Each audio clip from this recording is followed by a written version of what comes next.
Posición número 11 de nuestra encuesta. Las polémicas elecciones de 1988. ¿Recuerdan?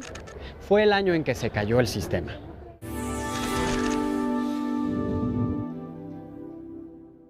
Creo que van a ser unas elecciones bastante limpias. En 1988, durante el sexenio de Miguel de la Madrid, México vivía en una profunda crisis económica heredada de los gobiernos anteriores. Las elecciones presidenciales representaban una gran oportunidad para mostrar el descontento popular en las urnas. Los tres principales contendientes eran Carlos Salinas de Gortari, perteneciente al llamado Grupo de los Tecnócratas del Partido Revolucionario Institucional; Manuel Cloutier, del Partido Acción Nacional, con un gran carisma y arrastre popular; y Cuauhtémoc Cárdenas Solórzano, postulado por el Frente Democrático Nacional, que aglutinaba a diversos partidos de izquierda y centroizquierda. El 6 de julio de 1988, en el Distrito Federal, el Frente Democrático arrasó en las elecciones para presidente.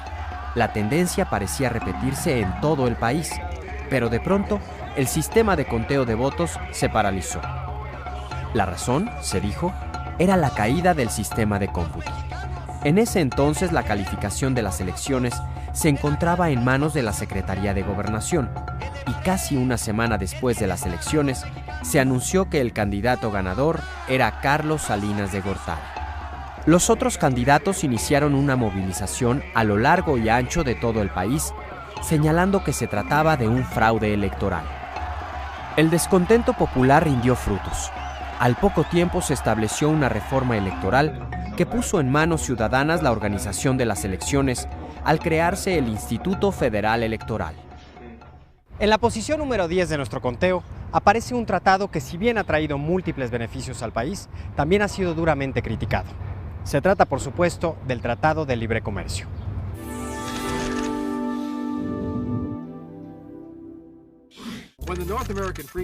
El 1 de enero de 1994 entró en vigor el Tratado de Libre Comercio de América del Norte, firmado por los Estados Unidos, México y Canadá. Con la firma del tratado se creaba una zona de libre comercio sin barreras arancelarias que permitiera la libre entrada de productos de los tres países en los mercados locales. El TLC ha sido fundamental en las relaciones comerciales entre México, Canadá y Estados Unidos. Tan solo en 1997, el intercambio comercial de México con Estados Unidos fue de $364 mil millones. La zona comercial de Norteamérica es, gracias al Tratado de Libre Comercio, una de las más dinámicas del mundo. Sin embargo, eso no ha impedido que se presenten constantes críticas, pues muchos consideran que el tratado perjudica a los medios de producción locales, sobre todo al campo, las fábricas y el empleo.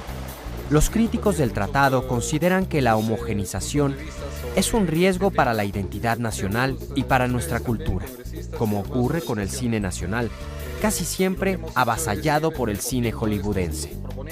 El TLC, o NAFTA, por sus siglas en inglés, ha traído innumerables beneficios económicos, pero también serios problemas para muchos productores. Sin duda, el Tratado de Libre Comercio es un tema que demanda un análisis profundo.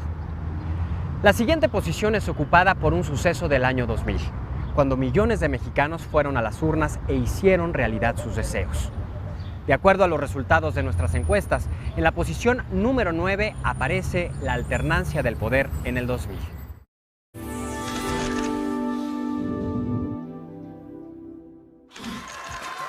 La noche del domingo 2 de julio del año 2000, una noticia recorrió el mundo. El Partido Revolucionario Institucional, después de más de 70 años en el poder, había perdido las elecciones presidenciales. Vicente Fox se convertía así en el primer presidente de un partido de oposición en México. Fox, un empresario surgido de la corriente conocida como neopanismo y antiguo gerente de la Coca-Cola, se ganó la simpatía de los votantes gracias a su extensa campaña y a un discurso chispeante, cargado de refranes y expresiones populares. Todo esto ayudó a que Fox fuera visto como el candidato del cambio. Incluso diferentes intelectuales de izquierda lanzaron la campaña del voto útil para sacar al PRI de la presidencia de la República. El 2 de julio del año 2000, cerca de 40 millones de mexicanos fueron a las urnas. El resultado fue el triunfo del candidato del PAN. La alternancia en el poder se había logrado y México había dado, en cuestión de democracia, sus primeros pasos. Nos remontamos ahora a los inicios del siglo XX. Díaz había caído y Madero ya era presidente, aunque diversas fuerzas políticas actuaban en su contra. Las rebeliones estallaron por todo el país.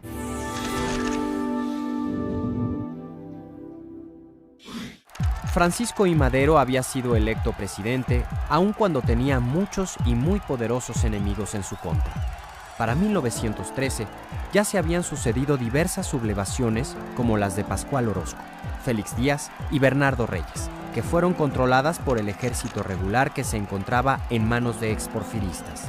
Por lo demás, Madero era víctima de un constante asedio por parte de la prensa. El 13 de febrero, partidarios de Félix Díaz y de Bernardo Reyes se levantaron en armas y tras liberar a sus dirigentes, se dirigieron a Palacio Nacional, al cual atacaron, pero fueron repelidos por la guarnición. En el ataque murió Bernardo Reyes. El enfrentamiento entre los rebeldes y las tropas leales continuó en la llamada Ciudadela. Muchas de las víctimas de esos combates fueron civiles, y por ello se conoció a esos días como la Decena Trágica. Victoriano Huerta, quien era el jefe militar de la plaza, se dejó convencer por el embajador estadounidense Wilson para que pactara con los rebeldes y tomara presos al presidente Madero y al vicepresidente Pino Suárez. Y así fue. Madero y Pino Suárez fueron obligados a renunciar y luego asesinados. Huerta asumió el poder, pero por poco tiempo. Diferentes grupos armados se levantaron en su contra. En menos de un año, tuvo que huir a Europa y cuando intentó regresar a México, fue encarcelado y murió en una cárcel de El Paso, víctima de cirrosis. Y ahora vamos al séptimo lugar, un hecho ocurrido en las montañas de Chiapas el mismo día que entró en vigor el Tratado de Libre Comercio, el movimiento zapatista.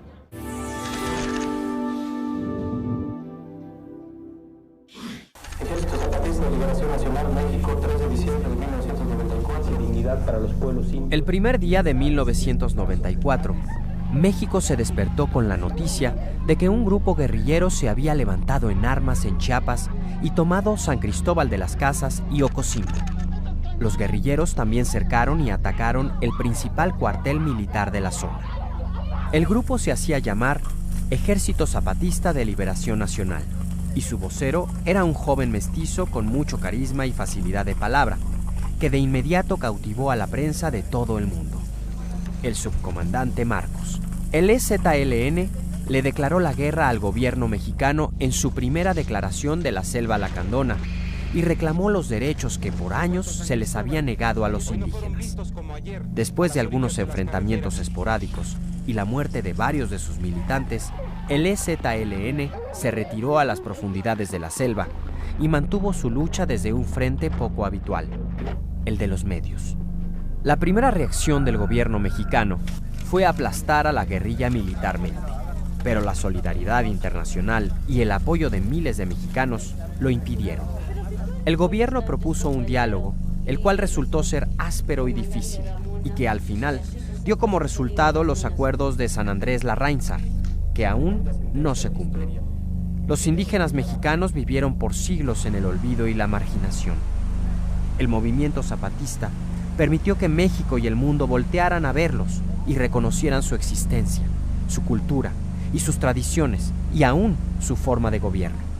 El estallido del 1 de enero de 1994 significó la incorporación de los indígenas a la vida política nacional. En la sexta posición se encuentra un hecho que los mexicanos nunca olvidaremos. Ocurrió aquella apacible mañana cuando México se estremeció.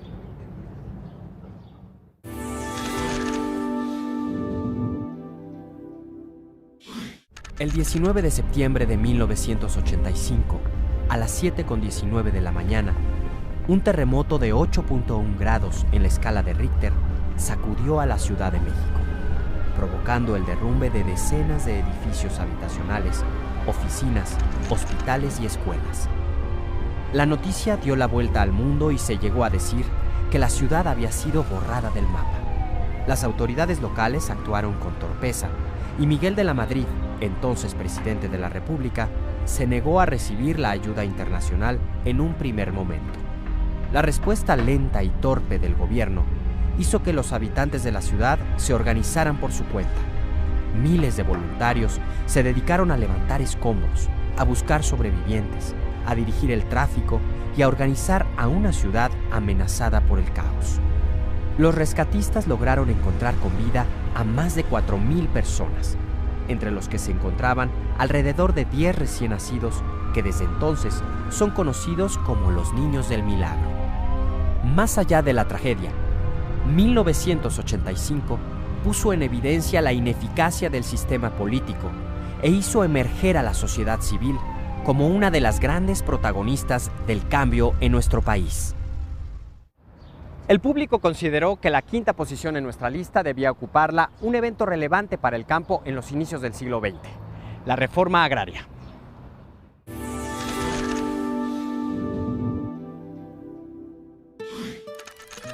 A principios del siglo XX, el campo mexicano vivía una terrible crisis.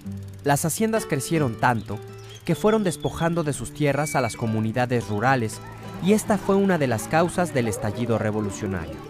No resulta casual que los campesinos del sur estuvieran aglutinados en las fuerzas zapatistas luchando por tierra y libertad, mientras que carrancistas y villistas promulgaran leyes agrarias para regular la situación en el campo, algo que solo se logró parcialmente con la Constitución de 1917.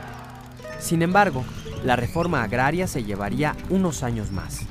No fue sino hasta el gobierno de Lázaro Cárdenas que ésta se hizo efectiva y se repartieron más de 18 millones de hectáreas, al tiempo que se consolidaba al ejido como la forma colectiva de organizar, explotar y poseer las tierras. Sin duda, las intenciones eran buenas, pero el resultado no lo fueron tanto. Para muchos especialistas, la reforma agraria fracturó formas de producción y convirtió a los campesinos en un grupo dependiente del gobierno. Para mediados de los 90, el campo mexicano era un desastre, y en 1992, bajo la presidencia de Carlos Salinas de Gortari, se hicieron diversos cambios legales que llevaron prácticamente a la desaparición de la reforma agraria. En la cuarta posición está un movimiento estudiantil ocurrido el mismo año en que México fue sede de los Juegos Olímpicos. Fue un 2 de octubre y no se olvida.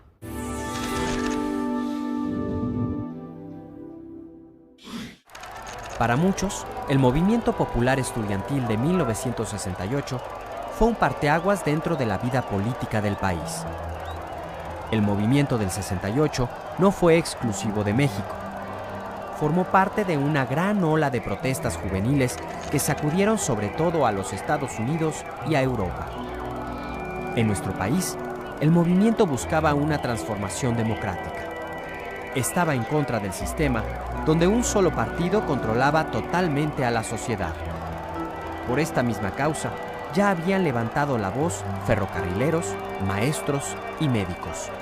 El movimiento resultó tan impactante que diferentes instituciones de educación superior, como la UNAM, el Politécnico y la Universidad Iberoamericana, se sumaron y crearon el Consejo Nacional de Huelga. Lo que posteriormente pasó el 2 de octubre en la Plaza de las Tres Culturas de Tlatelolco, nadie lo olvida. Se trataba de una manifestación pacífica y terminó con la represión y la muerte de decenas de estudiantes. El sistema político cerrado y caduco se mostró tal y como era. Lo que nos dejó el 68 fue la clara necesidad de cambiar la vida política del país y buscar cómo diera lugar la democracia. En 1910, Porfirio Díaz llevaba más de 3 décadas en el poder. Entre las clases medias y los católicos existía un profundo deseo de cambio y mucho malestar por la explotación y la violencia de los hacendados y empresarios contra los peones y contra la naciente clase obrera. Francisco Ignacio Madero, un joven empresario, católico y espiritista, se lanzó por la presidencia y recorrió el país despertando el entusiasmo de la población. Su lema de campaña era muy parecido a aquel que el mismo Porfirio Díaz había utilizado para tomar el poder 30 años atrás: sufragio efectivo, no reelección. Poco antes de los comicios, Madero fue encarcelado y resultó perdedor de unas elecciones bastante sospechosas. No obstante, logró fugarse y lanzó el Plan de San Luis, en el que llamaba a un levantamiento armado el 20 de noviembre de 1910, sin obtener más que una tibia respuesta. Poco a poco, la revuelta fue creciendo. Cuando los rebeldes tomaron Ciudad Juárez, Díaz renunció a la presidencia y dejó el país. Así, comenzó una nueva vida política para el país, marcada por casi 20 años de conflictos armados. Ha llegado el momento de conocer la posición número 2 de nuestro listado. Ocurrió durante el sexenio de Lázaro Cárdenas y para muchos historiadores cierra todo el ciclo revolucionario. Por supuesto, nos referimos a la expropiación petrolera.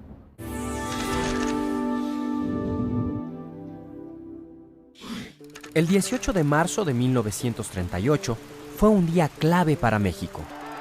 El presidente Lázaro Cárdenas del Río decretó la expropiación de las 17 compañías petroleras que laboraban en el país.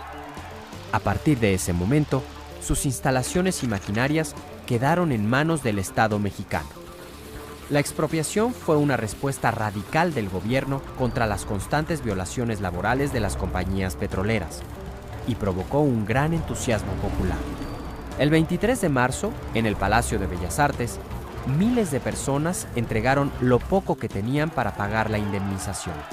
Y los técnicos mexicanos, haciendo gala de su ingenio, fabricaban los repuestos y las herramientas que hacían falta para continuar con la producción de petróleo. Pero el asunto tuvo consecuencias. Inglaterra rompió relaciones diplomáticas con México y los Estados Unidos y los Países Bajos decretaron un embargo comercial. Pero Cárdenas aguantó la presión y poco después nació una compañía estatal destinada a la extracción y comercialización del hidrocarburo: Petróleos Mexicanos. La posición número 1 de nuestro conteo es un hecho que de alguna manera dio origen a las leyes que nos rigen hoy en día. La mayoría de los votantes consideró que el suceso que más cambió el rumbo de México en el siglo XX fue nada más y nada menos que la Constitución de 1917.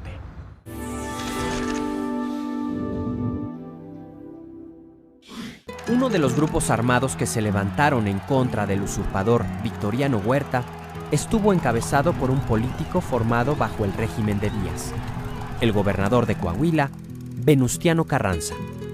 Carranza se apoyó en un grupo de generales sonorenses y se convirtió en el primer jefe de la fracción constitucionalista. Su ejército combatió a diversos grupos populares como los villistas y zapatistas. Cuando finalmente los derrotó, Carranza llamó a un congreso para que redactara una nueva constitución para México. 140 diputados provenientes de casi todo el país, algunos afines a Carranza y otros más radicales, se reunieron en la ciudad de Querétaro entre el 1 de diciembre de 1916 y el 31 de enero de 1917 para redactar una nueva constitución. Ponerse de acuerdo en la redacción de cada uno de los artículos fue una tarea ardua. Entre los más discutidos se encontraban el tercero, que reglamenta la educación, el 123, que trata de las relaciones laborales, y el 130, que establece la separación entre la Iglesia y el Estado. El resultado fue la Constitución que actualmente nos rige y que fue promulgada el 5 de febrero de 1917. Y así llegamos al final de nuestro listado sobre los 11 sucesos históricos que cambiaron a México en el siglo XX.